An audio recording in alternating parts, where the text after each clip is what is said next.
নমস্কার বন্ধুরা, প্রাচীন জ্ঞান টিপসে সবাইকে অনেক অনেক আন্তরিক শুভেচ্ছা ভালোবাসা।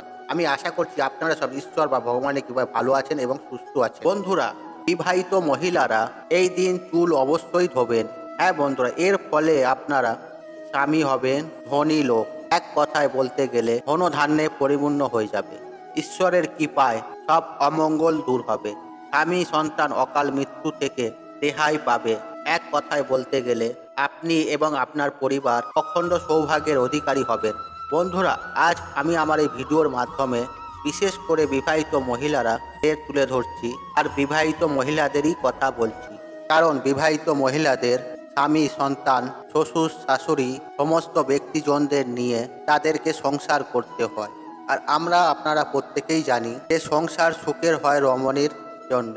তাই সদা সর্বদাই সব সময় রমণীদেরকে গুণবতী হয়ে চলতে হয় বা চলতে হবে। তাহলে সেই সংসারে অতি অবশ্যই আয় উন্নতি হবে। সেই গৃহেতে বা পরিবারে সুখ শান্তি সমৃদ্ধি বিরাজ করবে।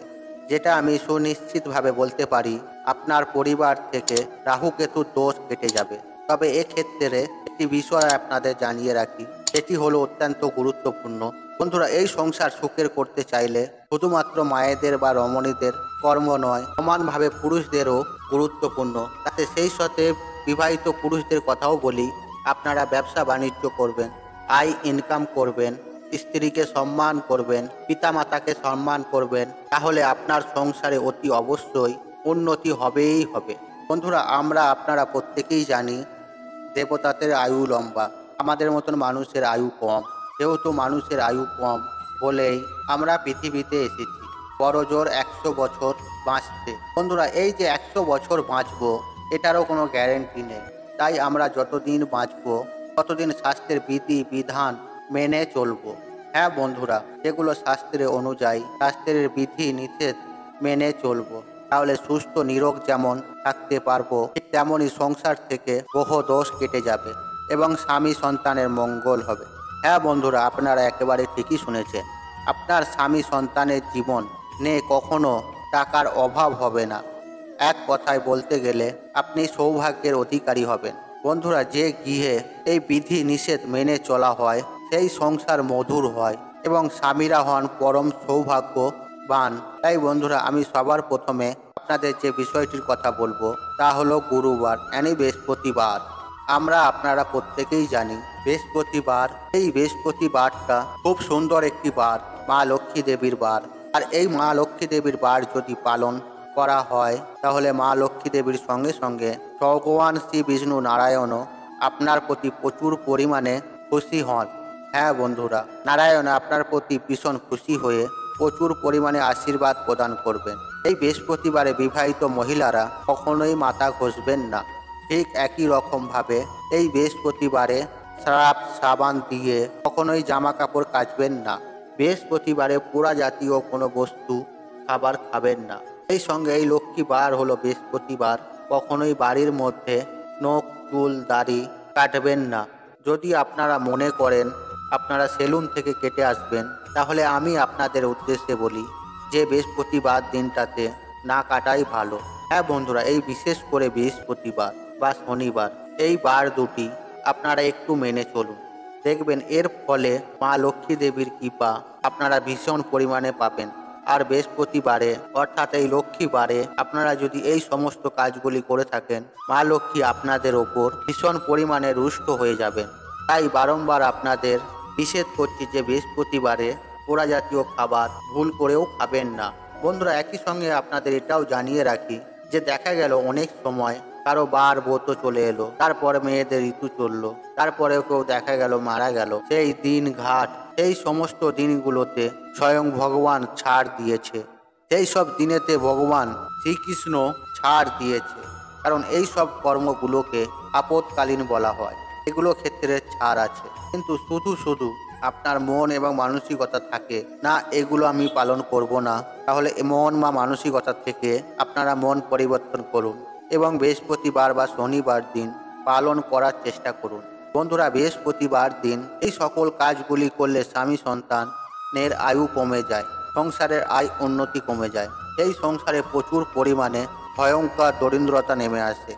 যাই হোক বন্ধুরা, আপনারা এই বিষয়গুলি বুঝতে পেরেছেন। বন্ধুরা, এরপর যে বিষয়টি আপনাদের তুলে ধরব, যে কোনো একাদশীর দিন বা দ্বাদশীর দিন বা পূর্ণিমার দিন বা গ্রহণের দিন, এই সমস্ত দিনে বিবাহিত মহিলারা মাথা ঘষবেন না, চুল দাড়ি নখ কাটবেন না। এর ফলেও সংসারে চরম ভয়ঙ্কর দারিদ্রতা নেমে আসবে।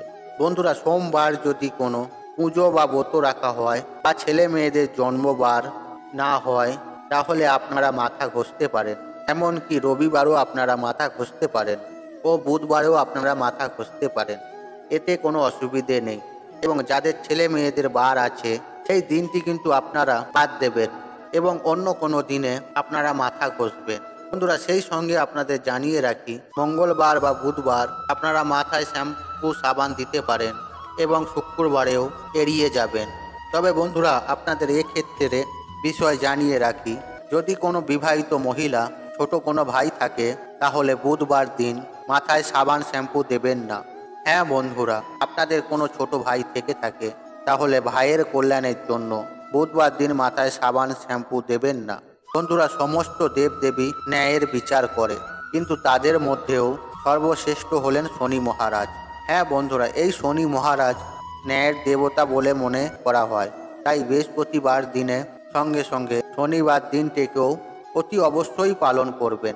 হ্যাঁ বন্ধুরা, আমি আপনাদের বারংবার নিষেধ করছি, আপনারা বৃহস্পতিবার দিনটি ঠিক যেভাবে পালন করবেন, শনিবার দিনটিকেও ঠিক সেইভাবে পালন করবেন।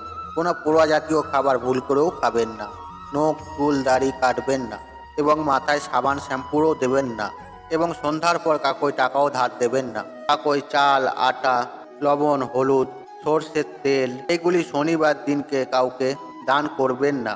এইসব জিনিসগুলি দান করলে সংসারে ভীষণভাবে অমঙ্গলের ছায়া নেমে আসবে এবং সেই সংসার জ্বলে পুড়ে ছারখার হয়ে যাবে। যাই হোক বন্ধুরা, একই সঙ্গে আরেকটি বিষয় নিয়ে জানিয়ে রাখি যে বন্ধুরা, আপনারা যখন মাথায় সাবান শ্যাম্পু দেবেন, বিশেষ করে বিবাহিত মহিলাদেরকে তাদের উদ্দেশ্যে বলে রাখি, সাবান শ্যাম্পু দেওয়ার পরে কখনোই শীতে ফাঁকা রাখবেন না। মাথা মুছে নেওয়ার পরে আবার প্রথমে স্মৃতিতে সিঁদুর পরে নেবেন।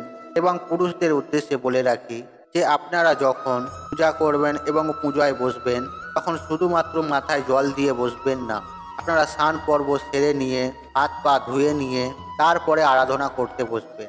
বন্ধুরা, এই সব বিষয়গুলি অতি অবশ্যই মেনে চলার চেষ্টা করুন।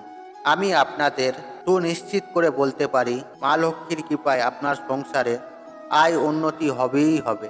হ্যাঁ বন্ধুরা, অর্থ যেখান থেকেই হোক আপনার হাতে আসবেই আসবে। বন্ধুরা, তাই আজকের মতন বিদায় নিলাম। আশা করি ভিডিওটি দেখে উপকৃত পেয়েছেন। তাহলে এই ভিডিওটিতে একটি লাইক করুন, একটি কমেন্ট করুন, একটি শেয়ার করুন এবং বন্ধু বান্ধবের সাথে শেয়ার অবশ্যই করুন। মনে রাখবেন, ভালো জিনিস শেয়ার করা একটি ভালো কাজ। আর আপনি যদি মা লক্ষ্মীর কৃপা পেতে চান, তো শ্রদ্ধার সাথে কমেন্ট বক্সে জয় মা লক্ষ্মী লিখে পাঠান। আপনি এবং আপনার পরিবার সুস্থ থাকুক এবং নিরোগ থাকুক। আপনার দিন মঙ্গলময় হোক, আপনার সমস্ত কাজ শুভ হোক। জয় মা লক্ষ্মী, জয় মা লক্ষ্মী।